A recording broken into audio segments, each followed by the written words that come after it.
जय हिंद दोस्तों, स्वागत है आप सभी का आपके हम अपने चैनल सिलेक्शन मेंटर पे।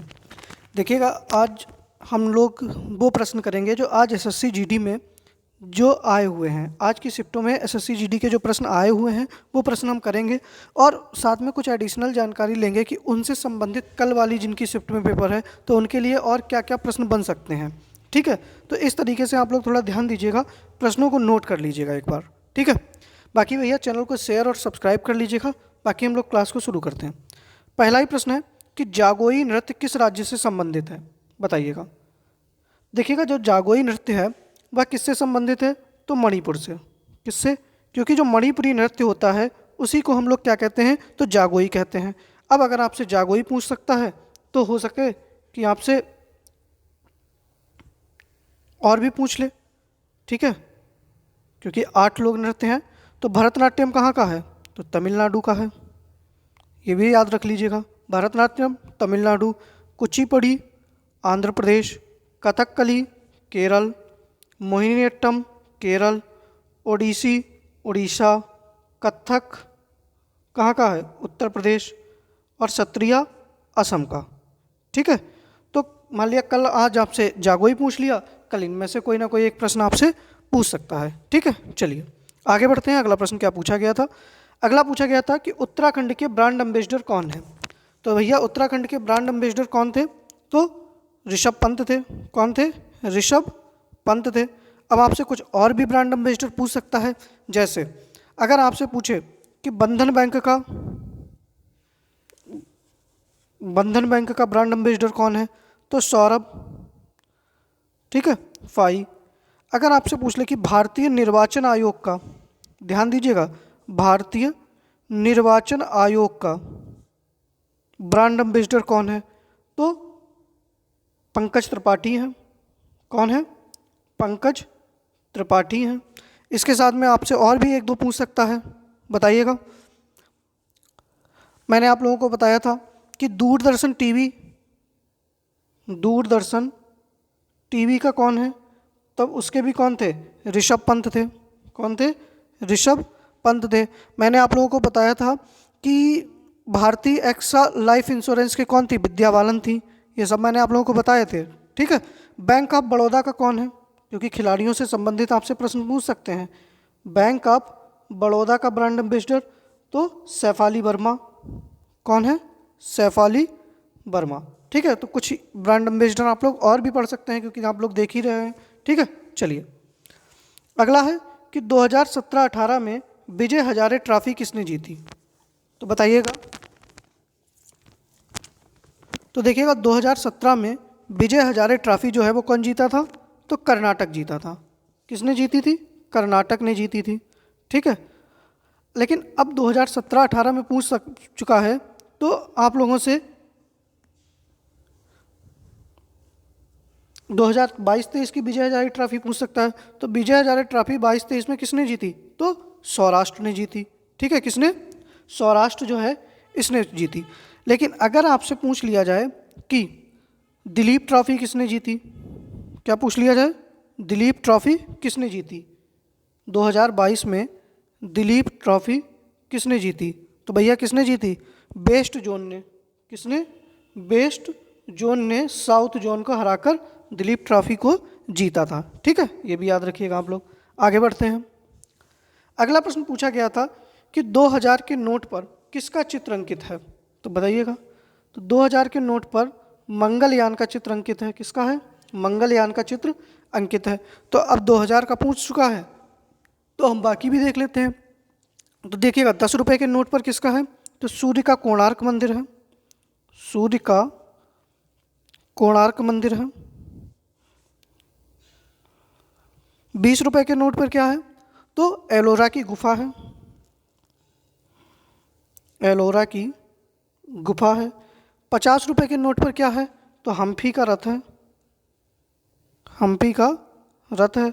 100 रुपये के नोट पर क्या है, तो रानी की बाव है। 200 के नोट पर क्या है, बताइएगा, तो सांची का स्तूप है। क्या है? सांची का स्तूप है। और 500 के नोट पर क्या है, तो लाल किला है। ठीक है, ये भी सारी चीज़ें आप लोग याद रखिएगा। ठीक है, चलिए अगला प्रश्न पूछा गया था कि राष्ट्रीय आपातकाल के समय कौन सा अनुच्छेद निलंबित नहीं होता है। तो भैया कौन सा नहीं होता है? अनुच्छेद 20 और 21, यही तो निलंबित नहीं होते हैं। अनुच्छेद 20 और 21 क्या होते हैं? यह निलंबित नहीं होते हैं। अच्छा, 20 में क्या है? तो अपराधों के लिए दोष सिद्धि से संरक्षण, और 21 में क्या है? तो जीवन का अधिकार।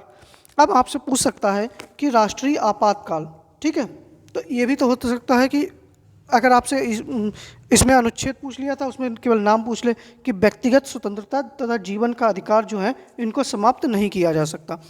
अच्छा, आपातकाल जो है वह कितने लगते हैं? तो देखो, राष्ट्रीय आपातकाल किससे लगता है? तो अनुच्छेद 352 से। राज्य आपातकाल या राष्ट्रपति शासन किससे लगता है? अनुच्छेद 356 से। और वित्तीय आपातकाल कहाँ से लगता है? तो वित्तीय आपात 360 से। ठीक है, ये भी आप लोग याद रखिएगा। अब देखिएगा, आप लोग एक चीज़ पकड़िएगा कि आप लोगों से मूल अधिकार से प्रश्न बन रहा है। ठीक है, तो मूल अधिकार, राज्य के नीति निर्देशक तत्व, मूल कर्तव्य, इनके बारे में थोड़ा अच्छे से पढ़िएगा आप लोग। ठीक है, चलिए अगला प्रश्न पूछा गया था कि कलिंग युद्ध के समय मौर्य सम्राट कौन था। तो भैया कलिंग युद्ध कब हुआ था? तो 261 ईसा पूर्व। उस समय कलिंग युद्ध के समय मौर्य सम्राट कौन था? तो अशोक था। कौन था? अशोक था। ठीक है, अशोक किस धर्म को मानता था? तो बुद्ध धर्म को मानता था। ठीक है, बौद्ध धर्म को मानता था ना। अच्छा, आपसे पूछ ले कि मौर्य वंश की नींव किसने रखी। तो मौर्य वंश का संस्थापक, तो मौर्य वंश का संस्थापक कौन था? तो चंद्रगुप्त मौर्य था। कौन था? चंद्रगुप्त मौर्य था। अच्छा, आपसे पूछ ले कि अशोक के समय में कौन सी बौद्ध संगीति हुई थी। तो तीसरी बौद्ध संगीति हुई थी। और कहाँ हुई थी? पाटलिपुत्र में हुई थी। कहाँ हुई थी? पाटलिपुत्र में हुई थी। और इस बौद्ध संगीति की अध्यक्षता किसने की थी? तो मोगलीपुत्र तिस्य ने की थी। ये भी आप सब लोग याद रखिएगा। ठीक है, अगला प्रश्न पूछा गया था कि सितंबर 2022 में, अब आप लोग देखिएगा करंट आपको कहाँ से पूछ रहा है, सितंबर का, जुलाई का, ठीक है, अक्टूबर का, ऐसा करंट पूछ रहा है। तो आप लोग अगर जनवरी से लेकर दिसंबर तक करंट कंप्लीट कर लेंगे अच्छे से, तो आप लोगों का करंट का कोई भी प्रश्न जो है वो बचेगा नहीं। ठीक है, अगला प्रश्न पूछा गया था कि सितंबर 2022 में कोच्चि में भारत के पहले स्वदेशी विमान वाहक पोत, जिसका क्या नाम था, INS विक्रांत, का जलावतरण किसने किया। तो भैया हमारे प्रधानमंत्री जी गए थे ना उद्घाटन करने उसका, प्रधानमंत्री नरेंद्र मोदी ने किया था। ठीक है, कहाँ किया था? केरल के कोच्चि में। नाम क्या था? INS विक्रांत था। अगला प्रश्न था कि वर्तमान में कितने अनुच्छेद हैं। तो भैया वर्तमान में कितने अनुच्छेद हैं? 395 हैं। अगर ऑप्शन में 395 है तो आप लोग 395 ही लगाएंगे। भाग पूछ ले तो कितने हैं? तो भाग बढ़कर 25 हो गए हैं। ठीक है, और अनुसूची कितनी है? तो अनुसूची हो गई है 12। लेकिन अगर आपसे यहीं पर पूछ ले कि मूल संविधान में कितने अनुच्छेद, कितने भाग, कितनी अनुसूचियां थी, तो देखिएगा अनुच्छेद तो 395 ही थे, भाग कितने थे? 22 थे, और अनुसूची कितनी थी? तो 8 थी। कितनी थी? 8 थी। ये भी आप लोग याद रखिएगा। ठीक है, चलिए अगला प्रश्न क्या पूछा गया था?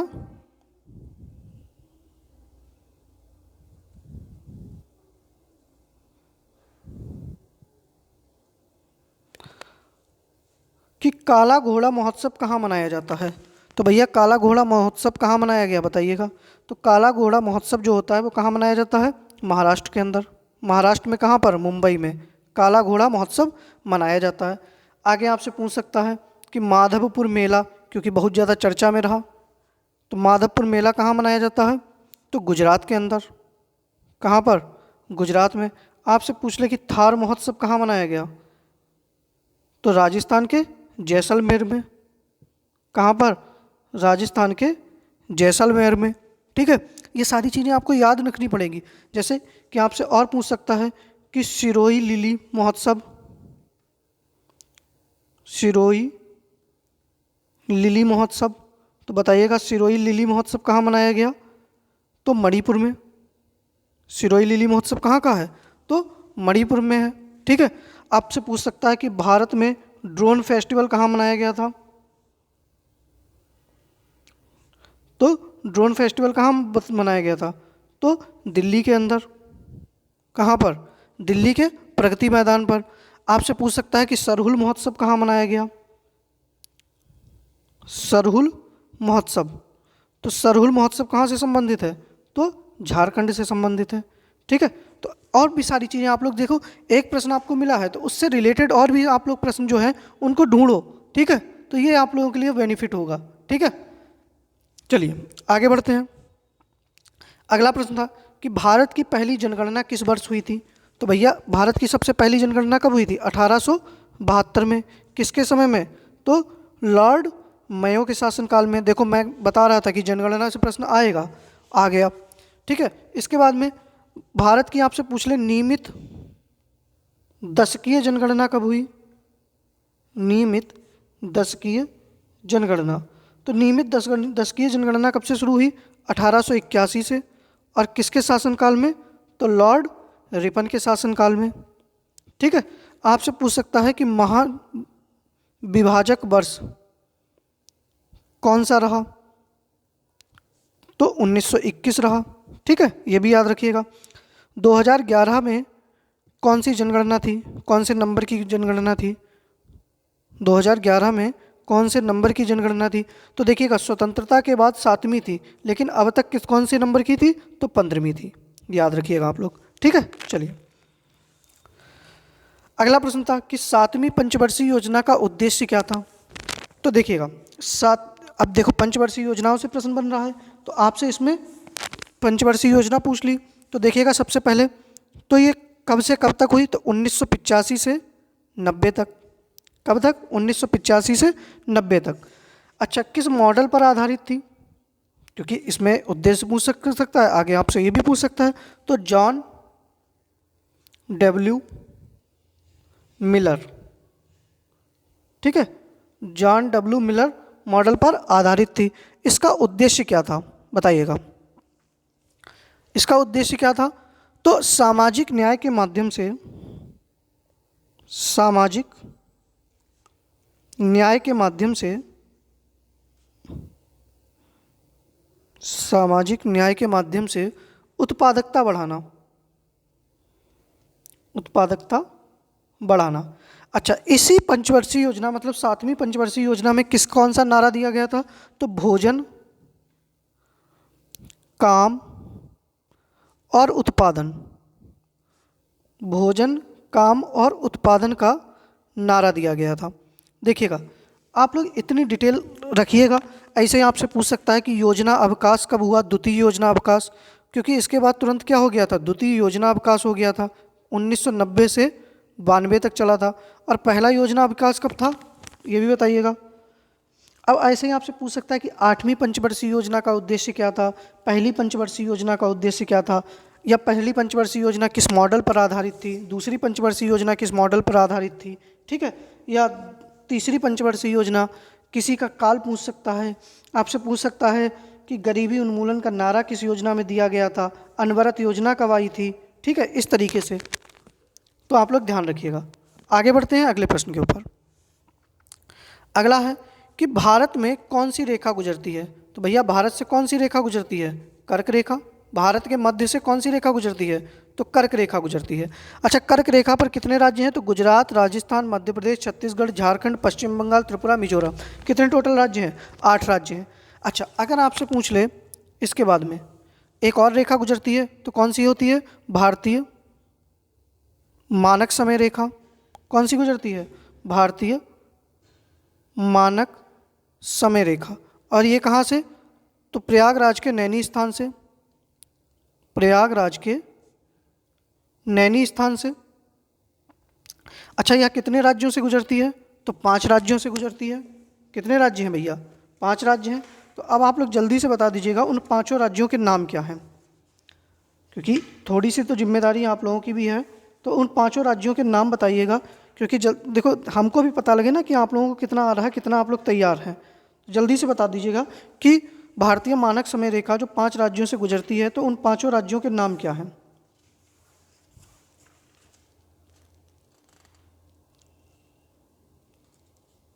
हाँ, उत्तर प्रदेश और, हाँ उत्तर प्रदेश और देखिएगा कौन कौन से राज्यों से गुजरती है, उत्तर प्रदेश और मध्य प्रदेश। और कौन से राज्य से गुजरती है, छत्तीसगढ़, किससे, छत्तीसगढ़, उड़ीसा और आंध्र प्रदेश। ठीक है, किससे, आंध्र प्रदेश से। तो ये 5 राज्यों से होकर यह भारतीय मानक समय रेखा भी गुजरती है। तो आप दोनों याद रखिएगा, जैसे कल ही मैंने कर्क रेखा मकर रेखा वाले प्रश्न कराए थे। ठीक है, चलिए अगला प्रश्न आ गया कि अनुच्छेद 30 किससे संबंधित है। अब देखो मूल अधिकार का फिर प्रश्न आ गया भाई, मूल अधिकार का फिर से प्रश्न आ गया कि अनुच्छेद 30 जो है वो किससे संबंधित है।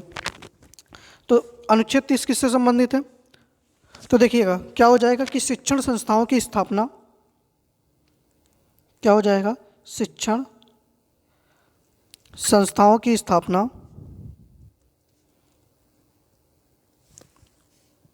और प्रशासन करने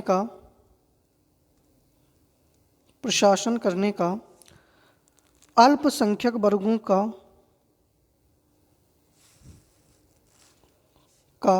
अधिकार। ये किस में है, अनुच्छेद 30 में है।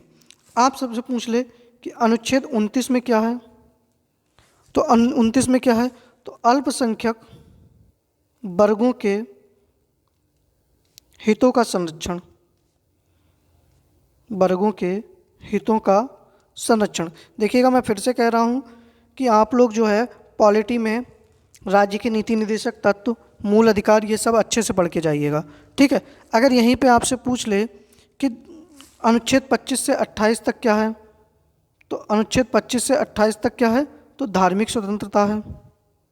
क्या है, धार्मिक स्वतंत्रता है।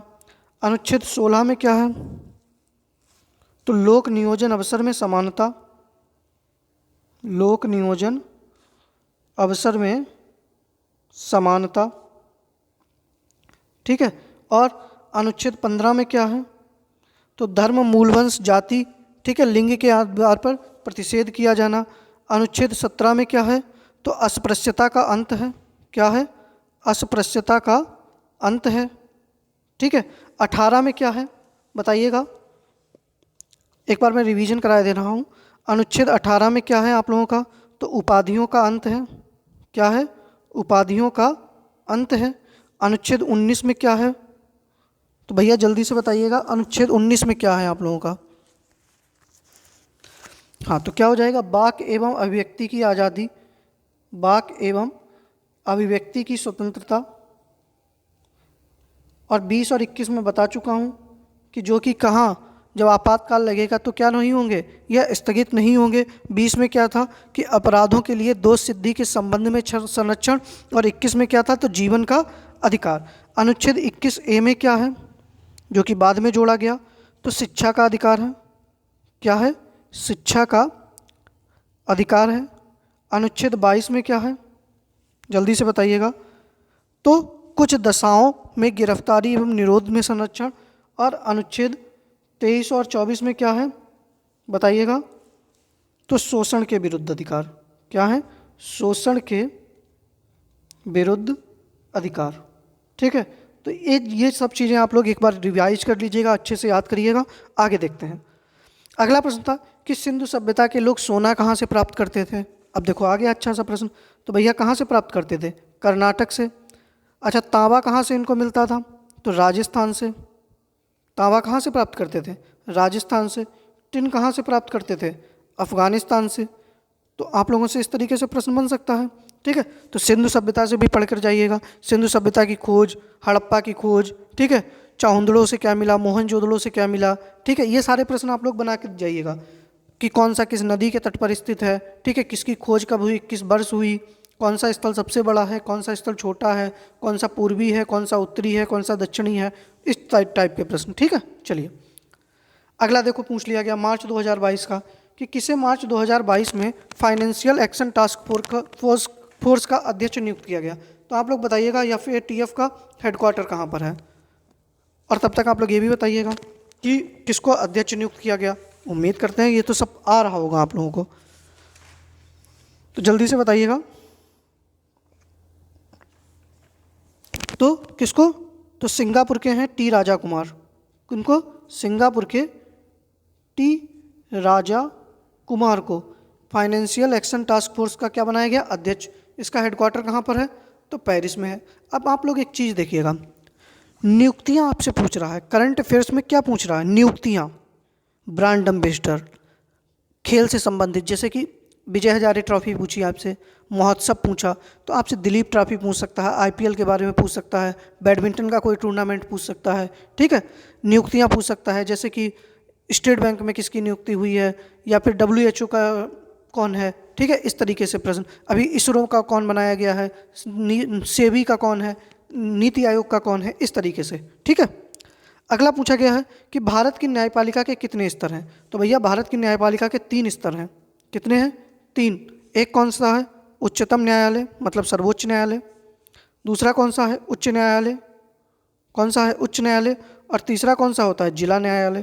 तो 3 होते हैं ना, तो 3 स्तर होते हैं ना, ठीक है। अच्छा, सर्वोच्च न्यायालय कहाँ पर है, तो बताइएगा, भाग 5 में। सर्वोच्च न्यायालय, सुप्रीम कोर्ट कहाँ पर है, तो भाग 5 में, संविधान के अनुच्छेद 124 से 147 तक इसका वर्णन है, ठीक है। 124 में क्या है, तो सुप्रीम कोर्ट की स्थापना है। ये सारी चीज़ें आप लोग ध्यान रखिएगा, सुप्रीम कोर्ट वगैरह से भी प्रश्न बन सकता है। अगला प्रश्न पूछ लिया गया, देखो कि जुलाई 2022 तक किस संगीतकार को भारत रत्न से सम्मानित नहीं किया गया, लता मंगेशकर, बिस्मिल्लाह खां, पंडित रविशंकर या जाकिर हुसैन। अब देखिएगा, अब पद्म भूषण, देखो पद्म विभूषण याद रखिएगा आप लोग, पद्म भूषण याद रखिएगा, ठीक है। ये जो पर्सनालिटी है ना, इनको सब के बारे में सब। अब देखो, लता मंगेशकर को कब दिया गया भारत रत्न, 2001 में। बिस्मिल्लाह खां को 2001 में।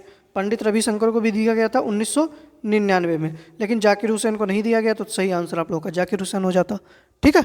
चलिए, अगला प्रश्न पूछा गया था कि गंगा और यमुना के संगम पर कौन सा शहर बसा था। सबको पता है, गंगा यमुना सरस्वती तीनों के त्रिवेणी कहते हैं। और क्या हो जाएगा, तो ऑप्शन में था इलाहाबाद, क्या था, लेकिन अब इलाहाबाद का नाम बदलकर क्या हो गया है, प्रयागराज। क्या हो गया है, प्रयागराज। अब ऐसे आपसे पूछ सकता है कि उज्जैन किस नदी के तट पर है, बताइएगा। सूरत किस नदी के तट पर है, ठीक है। पणजी किस नदी के तट पर है। हैदराबाद किस नदी के तट पर है। दिल्ली किस नदी के तट पर है। आगरा किस नदी के तट पर है, ठीक है। ये सारे बताइएगा आप लोग, ठीक है। तो देखिएगा, उज्जैन किस नदी के तट पर है, तो क्षिप्रा है। सूरत ताप्ती है, ठीक है। पणजी मांडवी है। हैदराबाद मूसी नदी के तट पर है। दिल्ली हिंडन नदी है, ठीक है, या यमुना नदी कह दीजिएगा तो ज़्यादा सही है, यमुना नदी। आगरा यमुना नदी, ठीक है। नासिक बताइएगा, तो गोदावरी। नासिक कहाँ हो जाएगा, गोदावरी नदी, ठीक है। तो ये भी सब आप लोगों से प्रश्न बन सकते हैं, ठीक है। चलिए, अगला प्रश्न पूछा गया है कि अप्रैल 2022 में भारतीय बीमा नियामक प्राधिकरण का अध्यक्ष किसको बनाया गया, तो बताइएगा। तो अप्रैल का करंट है, मार्च का है, सितंबर का है, अक्टूबर का है, तो आप लोग समझ सकते हैं। और ज़्यादातर क्या पूछा जा रहा है करंट में, नियुक्तियाँ, ठीक है। तो भैया किसको बनाया गया है, तो देवाशीष पांडे को बनाया गया है। किसको, देवाशीष पांडा को बनाया गया है। अच्छा, भारतीय बीमा नियामक प्राधिकरण का हेडक्वार्टर कहाँ पर है, तो इसका हेडक्वार्टर आप लोगों का कहाँ पर है, तो हैदराबाद के अंदर है। कहाँ पर है, हैदराबाद के अंदर है, ठीक है। चलिए, अगला प्रश्न है कि रिंग वह स्थान होता है जहाँ खेला जाता है, तो रिंग के अंदर हम लोग क्या खेलते हैं, सबको पता है, मुक्केबाजी। कौन सा संबंधित है, तो मुक्केबाजी हो जाएगा, ठीक है। चलिए, अगला प्रश्न था कि अग्नाशय में कौन सा एंजाइम वसा को पचाता है, तो भैया कौन सा पचाता है, लाइपेज। कौन सा पचाता है, लाइपेज पचाता है। लेकिन ऐसे ही आपसे पूछ ले कि एक ट्रिप्सिन होता है, ट्रिप्सिन एंजाइम, तो इसका क्या काम होता है, तो ट्रिप्सिन एंजाइम का क्या काम होता है, तो छोटी आंत में प्रोटीन को तोड़ना, छोटी आंत में प्रोटीन को तोड़ना।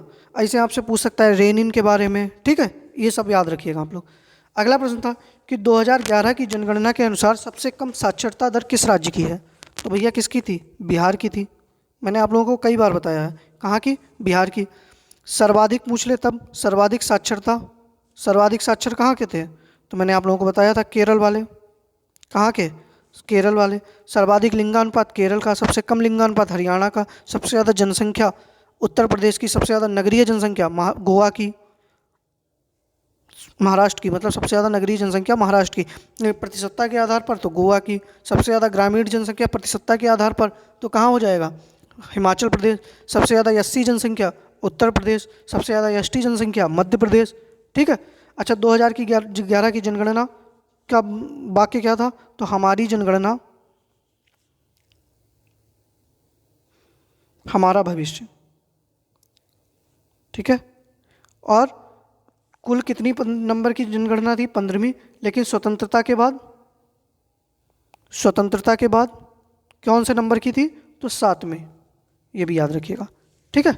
चलिए बाकी देखिएगा, यहीं तक एनालिसिस था आप लोगों का। अब इस तरीके से आप लोग सोच लीजिएगा किस तरीके के प्रश्न आ रहे हैं जीएस में, आप लोग अपना तैयार करिएगा, अच्छे से पढ़िएगा। जिनका कल एग्जाम है उनको भैया अग्रिम शुभकामनाएं।